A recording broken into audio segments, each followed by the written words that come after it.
We're going to see great play out of this guy even more in the future. Here we go, guys, into game number 2 right now.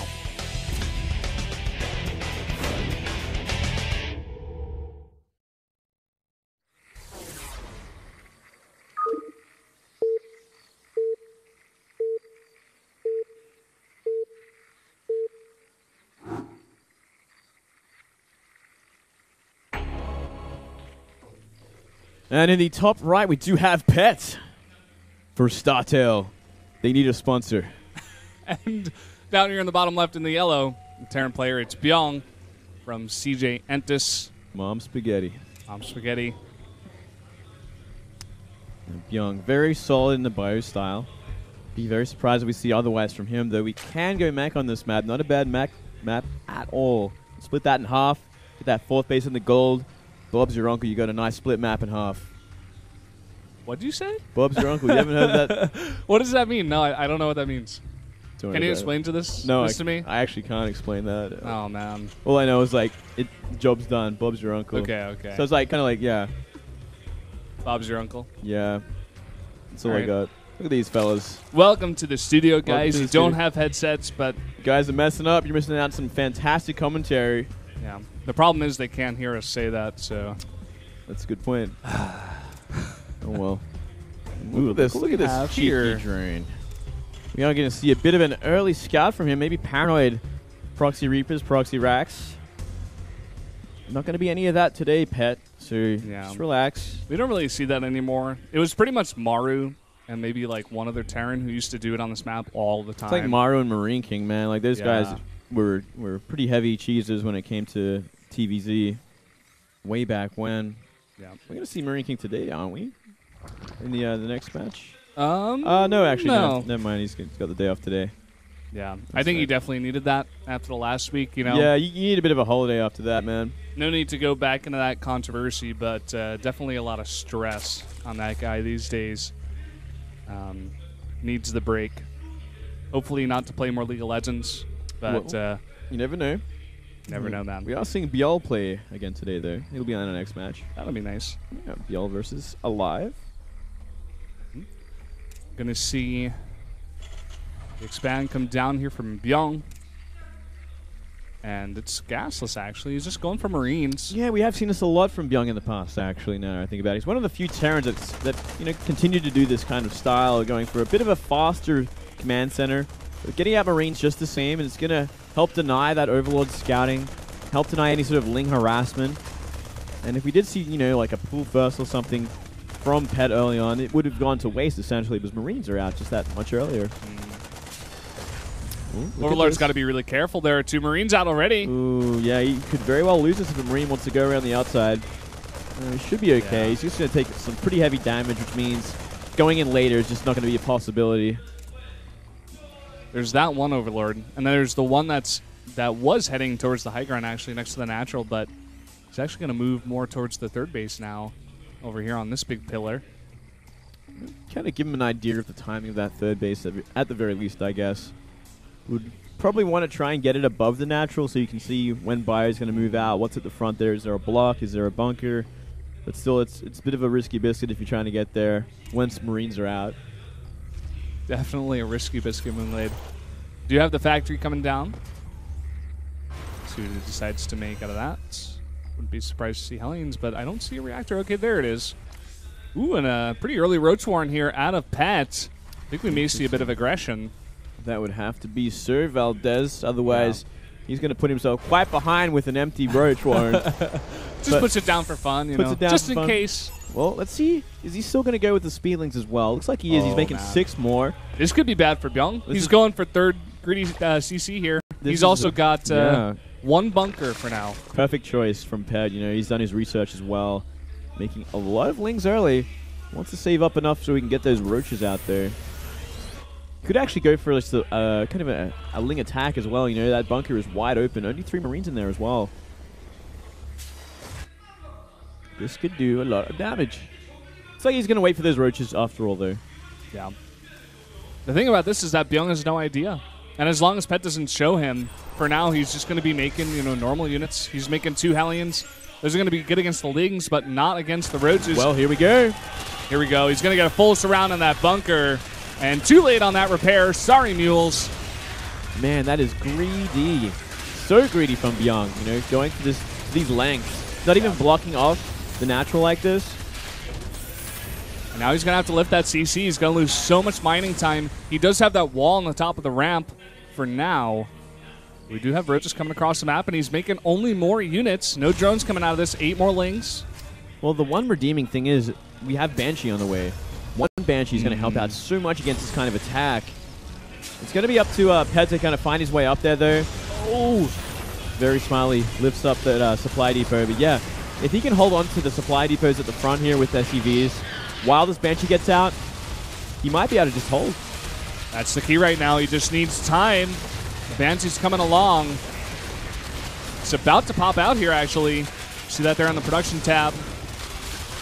Just sniping down a lot of these SCVs. The ones on the outside are all dead now. And trying to focus down the ones that are going for the repair. But now the Banshee is out. And with the help of the Hellions in the back. That CC on the low ground taking a lot of damage as well. He's got to lift it. He's not paying attention. Taking down that supply depot, though. And he does not get the wall. And now he's in the main base. He's got to minimize the SCV damage from here. He cannot be taking too much economic damage. Pet's going to be droning after this. We already see drones on the production tab. More and more links are coming in for now. And that is maybe too many SCVs. Already 21 have gone down. He's down to 10 SCVs, Moonglade. And now trying to fight with SCVs. This could be just too much damage, I think. I think it just He's still got 5 roaches in the main. That Banshee was taking down all those lings. These 2 mules are going to be taken out. At least he's going to find some mining here at the natural, but... Yeah, but he completely forgot to make his 3rd CC orbital as well. So we could have had possibly 2 mules by now. Instead, you know, too busy doing damage control to think about that. So his economy could be a little bit better than where it is, but even now, like, even then, I don't think it's going to be enough. And we are seeing a Nidus on the way as well with more roaches. I love this follow-up. It's going to cut down on the time for the next attack here, the follow-up, by so much. Well, he's got to get more units out here, though. He's only got 1 roach. Yeah, I think that might be... Yeah, that's true. He needs a couple more. The back of the main base for Bbyong is completely unscattered as well, but this Banshee's actually going to find some pretty decent damage. Oh my god. Overseer is way late. He saw the Banshees, but he just wasn't thinking about it. And already 6 drones going down. There's definitely one way that Bbyong can come back in this game, or try to cut down. Oh, the barracks might have seen that Nidus. Is he going to react to it? He's going to have to pull everything he's got. He's going to need like 5 SCVs to stop this coming down. Even the mule getting involved. Oh, he should have enough, actually. He's going to be safe. Yeah. Oh, 2 roaches get in. Yeah, that's not enough. They're going to be slowly cut down here. See a follow-up Nidus over there towards that 3rd base. He's going to want to attack the front, it looks like, this time. Yeah, well, we have no Marines out, don't we? So there's an empty bunker there. But the help out the thing here is that the 1st tank is actually about to pop out, and as long as he keeps that safe, 6 roaches is not going to be nearly enough. Those queens, though. Well, he can always just lift up and go to the main base with his CC as well, you know, and he can just hold from the high ground with tanks. Essentially, his economy will be pretty even for the most part with these mules in action until that main mine's out, but not a bad situation for Bbyong, actually. Yeah, not bad at all. And if you look at the cameras right now, Bbyong looks like totally calm. I feel like he's seen this so many times the ladder. He's like, oh yeah, you know, sometimes they'll do this if I go for 3 greedy CCs, but whatever. Yeah. I'll be fine. He's definitely stabilized from here, you know. We needed to see a bit more of a transition from Pet, and this Banshee stopping the 3rd base in itself is just huge right now. Sure, man. That Banshee's got 20 kills. A lot of those are lings, I believe. I think it must be, right? 21 now. That's a lot of kills. We are seeing mechs on Bbyong, by the way. Something I didn't really notice, though. I did see with my own eyes. Not using that barracks for anything anymore. Simply just going to be going into tank for Hellion. And here's his next problem. Creep in that natural. Yeah, that's annoying. Coming out here with a bunch of Hellions. We'll see all those roaches. He's got to slowly seize those tanks down, protect them if he wants to retake that natural. Because I don't even think he can land at this moment. Yeah, definitely not. He's going to just awkwardly fly it back and be on 1 base with 3 CCs. Well, that is awkward. That means that that main base is going to dry up pretty damn quick. It already pretty much is, actually. So close to running out of minerals. It's going to have to make his move soon. Banshee's on 22 kills now. Might end on 22 at this point. Chased by an Overseer. It looks like Bbyong actually didn't see that Spire. By the looks of it. You would be right there, Valdez. He has no idea Spire's on the way. The Spire is done. This could prove to be the next massive issue, as there's only about 3 Marines out at this point to help defend against air.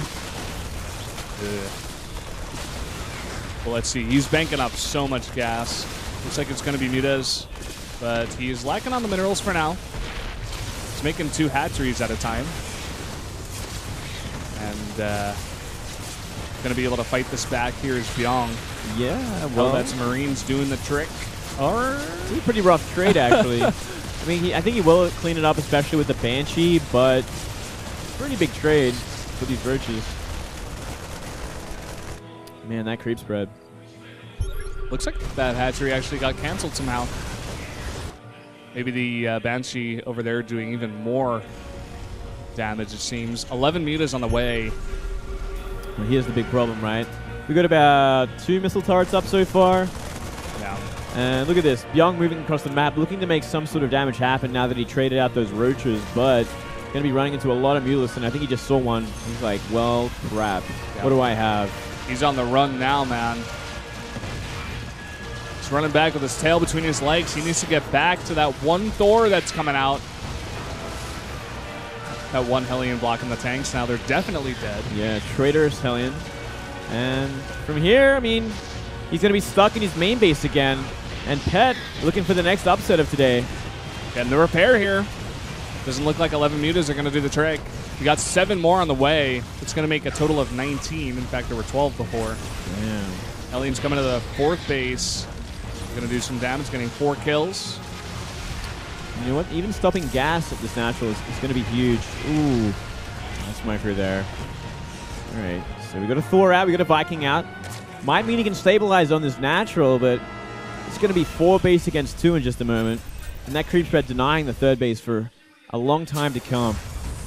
Yep, and the main is totally mined out at this point, or about to be at least. He needs a 3rd base, and he needs it fast. He would love to have 2 more bases, load out that main orbital even. But at this moment in time, he's just too stuck in his base. He just needs units to deal with what Pet is throwing at him. And Pet right now is even going to go for the gold. He has so much space right now. He's got total map control. He's even got creep at the 3rd base for now. So even if Bbyong does secure his side of the map, it's going to take a while before he even gets that 3rd CC down. Well, he's going to take a lot of STV damage here as well. And yeah, I mean, the game is essentially Pet's to win or to lose at this point. He has to make the right decision to make the right unit choices. It looks like he's going to stay on Mutas for now. You know, that can be a kind of a double-edged sword if it gets to too many Thors and the Thors get too much of a good shot like that. I think you might have just missed it, but the Mutas were very bunched up. Took a volley from the Thors. A couple more Thors that do a shot like that. You've lost all your Mutas. You've lost all your supply. You're going to be making the right choice when it comes to army composition against mech. And you know what? At this point, considering there is only 2 tanks, Mass Roach. Just go Mass Roach. Even go Swarm Host at this point. Go Broodlords. You can go anything you want other than Mass Muta, and you'd probably be a bit safer for it. Yeah, just like you said, it's his game to win or lose. He's got to make the right choice here. And he needs to identify what he's going up against. We just see a lot of Winnemines and Thors trying to deal with this air army for now, but could really be punished for that. Do see our observer highlighting that base above the main. That is one place that Bbyong can definitely fly his orbital to. Try to start mining over there, but I feel it's going to take a little bit longer before you can actually secure that because these mutas are just still wreaking havoc out on the map. And complete map control there. Complete contain. Bbyong's essentially going to have to go for like one big push out, try and clear that creep at the 3rd base, secure that, and kind of try and drag this game on as long as he can. Even then, it's still going to be such a messy situation so long as Pet makes the right choices in tech. I want to see him go for that hive, man. I want to see him go for that very soon. I hope he does. We have the infestation pit about to finish up. See how he goes from here. Some really nice micro out of Pet still. Just going, controlling the main, taking out 2 missile turrets and Widow Mines. And now just flying back over here to the 3rd, making sure there's no Hellions. Hellions going to be caught out once again. Up to 91 drones right now is Pet. He's just got such a gigantic economy. And once he maxes out, he's going to be getting a huge bank behind that as well, which is something that Bbyong is just not going to be able to go up against. I mean, he's at 109 supply right now. 109 to 200, essentially. So, yeah, he's going to have to be pretty careful for the longest time. Look how many meters there are. I think he might just magic box everything at this point, and he should have enough. Absolutely ridiculous. See how far Pet is ahead. And man, StarTale really did that research this week. It's pretty crazy, man. It looks like he's just going to win the game from this. Like, there's nothing else. GG. Bbyong sticks out his tongue. He's like, that was gross. Because it was. Pet somehow, with a second upset now, going over to pat his teammate Alive, who's going to be up next. This puts StarTale at a 2-0 lead. In this matchup, this is not something I expected, Moonlade. I don't think anyone did expect this, man. Our predictions have gone out the window at this point. And yeah, Alive to, close things out. Expedition Lost going to be the next map up against Bbyong. We could see a Proxy Reaper win the game. We could see Proxy Rax win the game. We could even see Alive just go for a normal game and win it that way. Anything can happen at this point. This team has really put out their A game.